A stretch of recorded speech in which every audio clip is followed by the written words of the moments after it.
Hello everyone and welcome back. This is episode 7 of the Lucky Card series, and in today's episode we're finding out who is the King of Hearts and the Ace of Spades.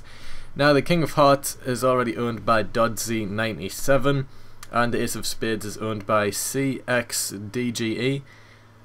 So yeah, all spots are now taken in this series tournament thing.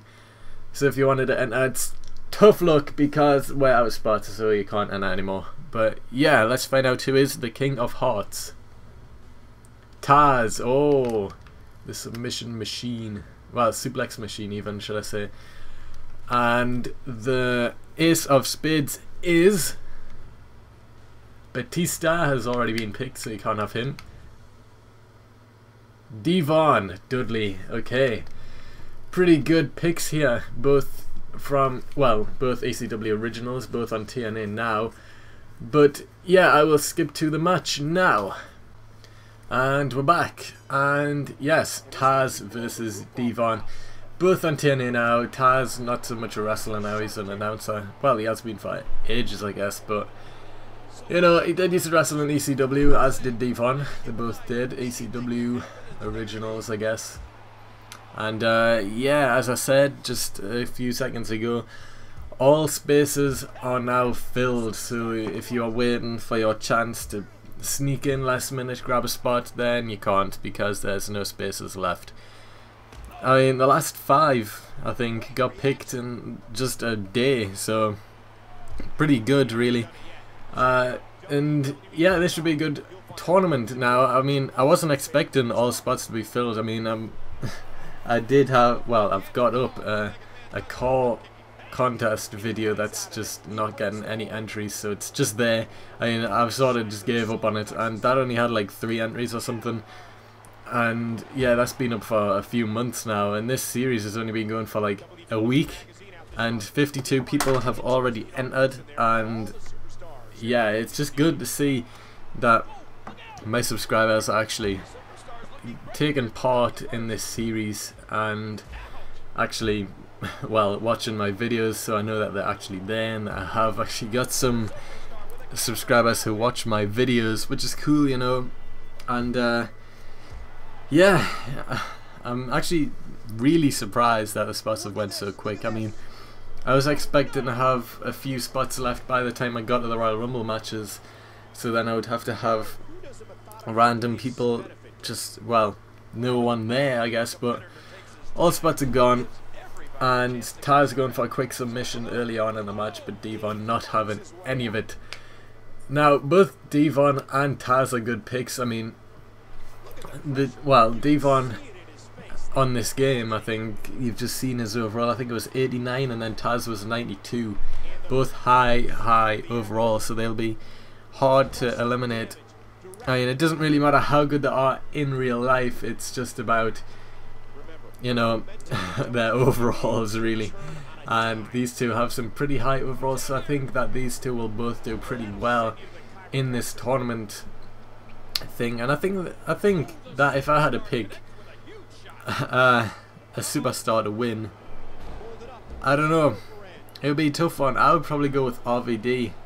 I feel like if RVD gets picked, I think he would win, probably. But then again, there's another side of me who's saying just go with the big guys with the big overalls like The Rock, even though I can't stand The Rock.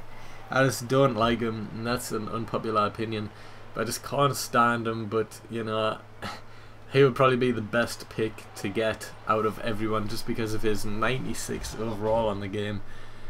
You know, it would be tough to beat him, and the likes of him like John Cena, Undertaker, Brock Lesnar, Stone Cold Steve Austin, you know. But them picks, well, Batista has been picked so far, but hasn't really been a big person yet. Well, Brock Lesnar as well, I guess. But you know, everyone else has been sort of average. I mean, I'll just go through all the picks that have happened so far. There has been, going in order from Ace of Hearts down to the King and so on, there has been John Morrison, Mr. McMahon, Bully Ray, James Storm, Tensai, Ted DiBiase, Brock Lesnar, Christian, Evan Bourne, Batista, Chris Sabin, Kazarian, and then now there's Taz and Devon as well. So, you know, a lot of them are just average picks. There has been quite a good mix of TNA and WWE guys, which I'm surprised about. I was expecting more just the actual people who are on the game, the WWE guys, but there's been sort of like a split down the middle here with the picks. There's been 6 TNA guys, and then 1, 2, 3, 4, 5, 6, 7, 8 WWE guys. So, you know, it's sort of split down the middle. It's been quite good like that, because that's what I wanted it to be, really. I wanted it to be a mixture of the two companies going together. I mean, of course, I've got some people like Matt Hardy and MVP and people like that who aren't really wrestling for either, but you know, I just thought I would throw them in there because everyone knows them if they've been wrestling, well, if they've been watching wrestling at all in the past like 4 years, you will know Matt Hardy and MVP, and you know, it's pretty good. And if you don't watch TNA and you get a TNA person, I would highly advise to watch TNA. I mean, at the minute, it's probably been more interesting than WWE, really, because the only thing that is interesting in WWE at the minute is all the well, I don't even like All the Legends returning, but Rikishi was a good one, and then there's the CM Punk Daniel Bryan storyline. That's probably the only good storyline at the minute. Whereas in TNA, I don't know, I feel like it's more interesting because they've got a lot more high flyers who actually do high flying moves. They let their guys actually do moves, whereas the WWE have like Sin Cara and now the returning Rey Mysterio who actually does high flying moves, and they're like the only two who actually excel at doing that. And even then, Sin Cara botches a lot, and even in the pay-per-view I'm sure he botched up his moves like 3 times. So, you know, he's not the best. Whereas TNA, they have a lot, like half of their roster is X Division guys who do the high flying moves that everyone enjoys watching, and it's just more interesting because they've still got the big guys as well who actually wrestle hard, like Kurt Angle and Bobby Roode and I don't know, Jeff Hardy, who even then does moves like that. But yeah, TNA is really interesting, and you should watch it because it's just probably better than WWE at the minute.